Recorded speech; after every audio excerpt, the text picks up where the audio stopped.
Good morning students. तो देखिए आज हम एक नया चैप्टर शुरू करने वाले हैं। चैप्टर का नाम है ज़ीरो बेस बस्टिंग। अब देखिए नाम से पता चल रहा है ज़ीरो बेस, कि बेस को हमने क्या मानना है, ज़ीरो।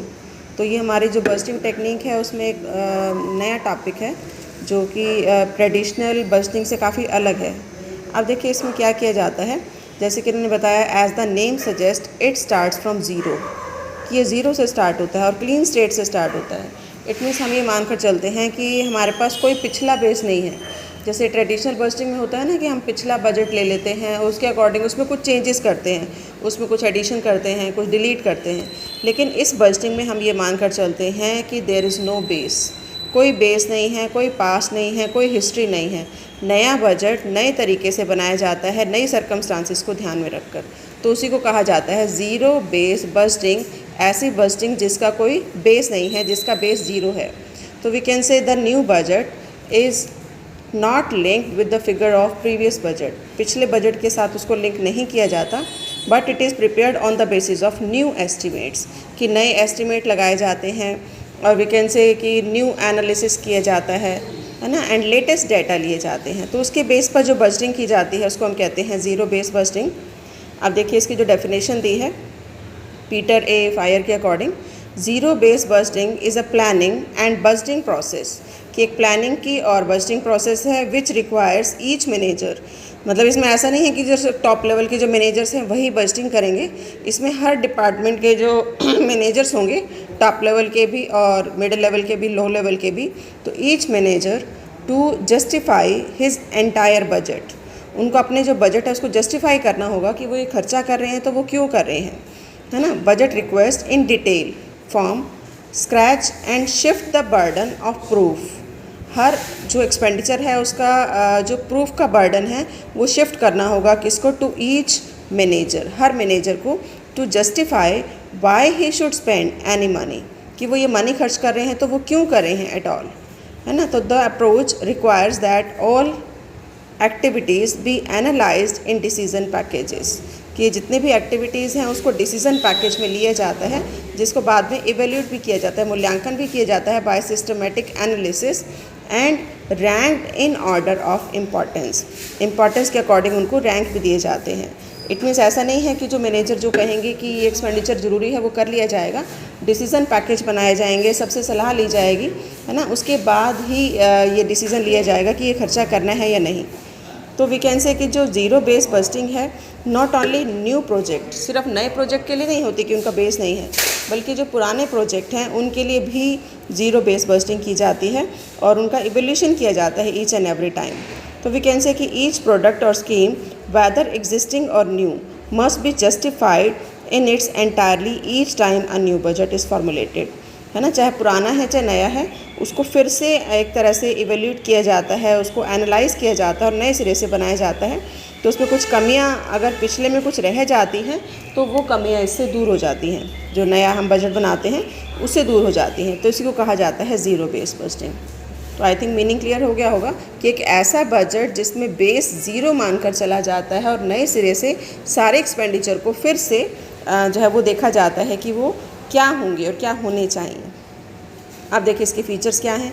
सबसे पहला वही टोटली अफ्रेश कंसिडरेशन, कि इस बजटिंग में जितने भी बजट बनाए जाते हैं उसमें कोई बेस नहीं लिया जाता, वो टोटली अफ्रेश होते हैं, नए होते हैं। Justification for each amount of expenditure, कि जो भी एक्सपेंडिचर किया जाता है कितना करना है, क्यों करना है ना, उसका जस्टिफिकेशन मैनेजर से लिया जाता है और फिर उसको चेक किया जाता है डिसीजन पैकेज के द्वारा कि जो एक्सपेंडिचर किया जा रहा है वो सही है या नहीं।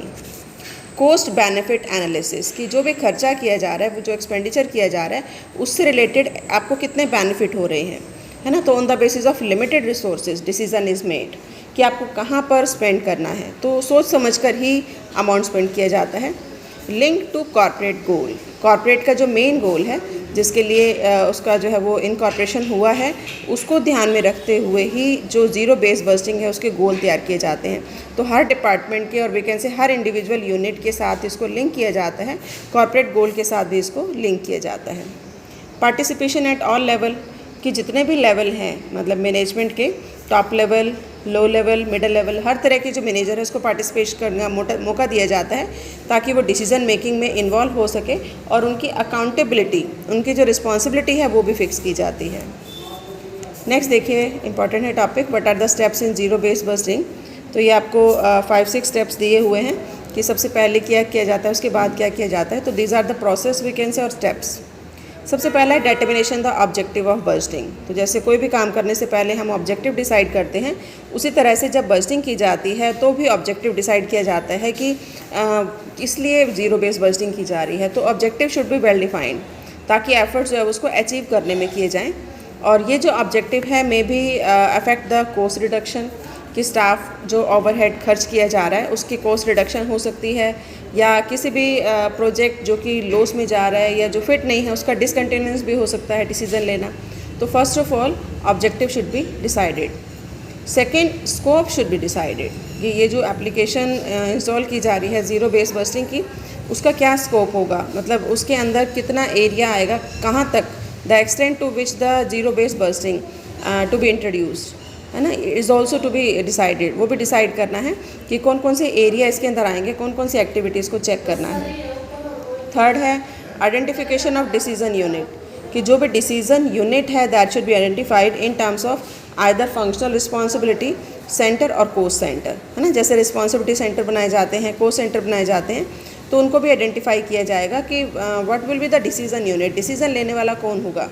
Decision unit means we can say a project और प्रोग्राम और department for which separate budget are to be prepared, जिसके लिए अलग से बजट बनाया जा रहा है। तो ये डिसीजन लेने से पहले कि कहाँ कितना अमाउंट स्पेंड करना है, ये बातें ध्यान में रखनी है। सबसे पहला डिसीजन यूनिट को आइडेंटिफाई करना है ना, जिसको कि ध्यान में रखना है, मतलब इम्पॉर्टेंट जो इन्फॉर्मेशन है जहाँ से आपको मिलनी चाहिए।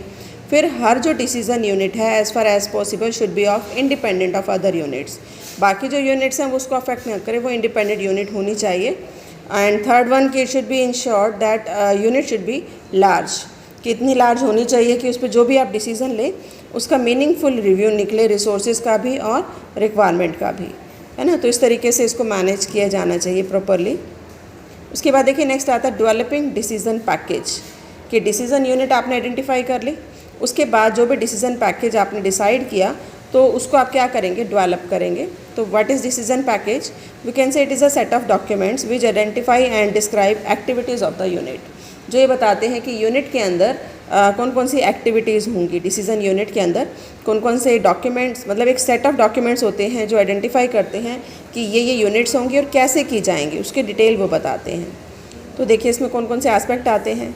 सबसे पहला ये देखा जाता है कि क्या इस एक्टिविटी को करना ज़रूरी है, is it necessary to perform a particular activity. Second, अगर नेगेटिव है तो उसको छोड़ दिया जाएगा, लेकिन अगर ये पॉजिटिव है ना, तो फिर उसको आगे कंटिन्यू किया जाएगा। फिर ये देखा जाएगा what is the actual cost of this activity, इस एक्टिविटी की एक्चुअल कॉस्ट क्या है और एक्चुअल बेनिफिट क्या है ना। ऑब्वियसली बेनिफिट कॉस्ट से ज़्यादा होना चाहिए। And what is the reasonable cost, reasonable cost क्या है, क्या होनी चाहिए, और इसका जो बेनिफिट है वो क्या होना चाहिए, है ना। कहाँ पर आप बचत कर सकते हैं, व्हाट इकोनॉमिक्स और एफिशिएंसी आर पॉसिबल। जब आप इस एक्टिविटी को ऑपरेट करेंगे तो आप कहाँ कहाँ पर सेविंग कर सकते हैं, उसको आप देखेंगे। उसके बाद देखिए नेक्स्ट आता है रैंकिंग ऑफ प्रायोरिटीज़, कि कोई भी आपको डिसीजन लेना है, कोई भी खर्चा करना है, तो ऑब्वियसली आपके पास कई ऑप्शंस होंगे, कई अल्टरनेट होंगे। तो कौन सा जो अल्टरनेट है वो सबसे बेटर है, तो आप उनकी प्रायोरिटीज़ और वी कैन से रैंकिंग आप उनको दोगे, नंबर 1, नंबर 2, नंबर 3 और नंबर 4। तो अकॉर्डिंग टू सर्कमस्टांसेस और we can say according to the facilities available to you, आप ये डिसाइड करोगे कि आपने कौन सी प्रायोरिटी को जो है वो फाइनल करना है। अप्रूवल एंड फंडिंग, फिर फाइनल स्टेप क्या है कि जो भी आप डिसीज़न यूनिट जो है फाइनल करते हो या जो भी आप डिसीज़न लेते हैं उसको अप्रूवल आप करेंगे, और फिर उसकी फंडिंग कहाँ से होगी, फाइनेंस कहाँ से अवेलेबल होगा, उसका भी अरेंजमेंट करना होगा। तो अवेलेबल रिसोर्सेज अगर वो एडिक्वेट हैं दैन इट्स ओके, अगर एडिक्वेट नहीं हैं तो फिर आपको देखना होगा कहाँ कहाँ से अवेलेबल हो सकते हैं, उसकी भी आपको रैंकिंग करनी होगी, और जो मोस्ट सुटेबल है फिर वहाँ से फंडिंग की जा सकती है। तो ये था हमारा कुछ कि what are the steps in zero base budgeting. तो इसी को ही देखो, ये आपको डायग्राम से भी समझाया हुआ है, ये जितने भी स्टेप्स हैं, है ना, उसको बताया हुआ है, इसको आप पढ़ लेना।